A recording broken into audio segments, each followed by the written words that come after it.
Hey guys, it's TEW2013 Maxwell here, and welcome to episode number 11 of the Ruthless Aggression TW series.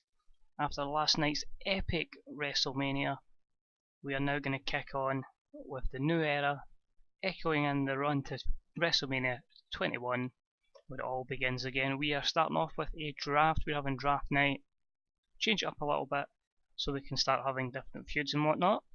So we're going to book draft night, and it's going to be from the Atlantic City Convention Centre in the Tri-State region in New Jersey. Going for a big crowd again, just to try and get a good bit of money and keep profits high. So, we probably won't get a better show than last night, but we have a blockbuster main event. But let's just carry on with the show and let's see what happens. So we start off, Vince McMahon comes out and announces that GMs Eric Bischoff and Paul Heyman will draft wrestlers to their respective brands tonight. So obviously a good rating there because Vince is going to draw, and I guess a solid 86B plus rated segment. Next up is our first match, and a match that had some good action but not much in the way of heat. The World's Greatest Tag Team defeated the Hurricane and Rosie in 750 when Shelton Benjamin defeated Rosie by pinfall with a leapfrog stun gun. 52D plus, yep, of course, this being draft night meaning both brands combined for one blockbuster show. Any worker improvements? Nope, but it just serves its purpose when after it, Eric Bischoff announces that he's stolen Shelton Benjamin to Monday Night Raw. And it's his first draft pick, and that's a 60C. Next up after that, Paul Heyman announces that SmackDown has drafted the Hurricane from Raw. So 74B- as the Hurricane goes to Raw. Splitting both those tag teams up. And about that featured great action and average heat, Kane and Vitamin C defeated Lance Storm, Eddie Guerrero and Chris Benoit in 1526 when Kane defeated Lance Storm by pinfall by chokeslam. A decent match by most of them upper mid-cards, some main event guys. At 65C, hopefully some of these guys can pick up some momentum. Kane's improving his performance skills and Lance Storm improves Rumble and his technical skills. Paul Heyman then announces that Lance Storm will move to SmackDown, and that gets a 68C+. Followed by Paul Heyman also announcing that Christian will come to SmackDown, and then gets a 76B-. Next up we have about the features the return of Edge. Edge in a great action but not much in the heat defeats Rhino in 633 by pinfall with an execution, just a kind of wee match to introduce the crowd back to Edge and get them familiar with Edge again.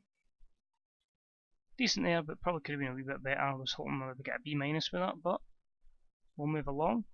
Eric Bischoff then announces that he has stolen Edge from SmackDown. He's now a Raw superstar.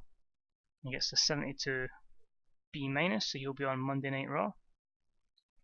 After this, and about the featured great action and a good crowd, Brock Lesnar defeats John Cena in 1329 by pinfall in F5 after Paul Heyman interfered. Solid 76B-, so just think down the line, once John Cena's a main event guy, that is going to draw and be an absolutely amazing rating. No skill improvements, hopefully not many negatives, just holding back in the length of the match. Paul Heyman announces that Rob Van Dam has been drafted to SmackDown, 81B. And about it featured great action and a good crowd. Sting defeated Rey Mysterio in 822 by pinfall using underhanded tactics. Just a kind of fantasy dream match I wanted to use, so I decided to put them together. 66C+, and keeps Sting relevant. After this, Eric Bischoff announced that Kurt Angle has been drafted to Raw, and I guess a 76B-. Then we have the all-star main event. The Rock, The Undertaker, Shawn Michaels and Kurt Angle take on the team of Evolution, Triple H, Batista, Ric Flair and Randy Orton. And I bet it featured great action and great heat from the audience. The Rock defeats Ric Flair in 23:52 with the Rock bottom by pinfall. 83B+, perfect main event that delivers. Two storylines continue. And obviously introduces Kurt Angle to the Raw brand. And obviously adding in a legend like The Undertaker into this kind of match was just made it that one bit special, a wee bit more special. And then after that, Eric Bischoff announces that he has signed Paul Heyman. Paul Heyman, like in real life in the 2004 draft, has been drafted to Raw, where I'll find something for him to do. I want to go a different direction with the GM of SmackDown. I have a guy in mind, and hopefully he'll have a nice day right here on TEW. It's a kind of wee spoiler of who it's going to be. So 74B-, fell flat as you would expect. And the overall show got a 79B, lost its popularity in 2 regions, but again, that's just kind of always going to happen as we continue to build up stars, and I want to put all the big main stars in the one match, so I can deal with that. Let's just hope we've not been booted off our respective TV network for this kind of show. But we'll soon see. Kenta Kobashi joins New Japan, WWE Raw really struck gold, so we really struck gold and we're still losing popularity. It shows what state the industry's in. Ratings warning from TSN. We get a 2.36 which is down, and we get a 5.65 on Spike which is down as well. Oh well.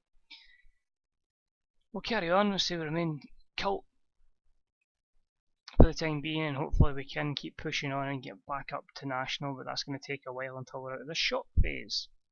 So guys, it was a short episode, but it allows me now to kind of tweak up who I'm going to make feud with each other now. Obviously there's a couple of different guys that have changed brands and that. I can start focusing the build up to Backlash, the next Raw pay-per-view, and the build up to Judgment Day, I believe it is the next SmackDown pay-per-view in May. So until then guys, take it easy, and I shall catch you hopefully this coming Friday for SmackDown. Bye bye.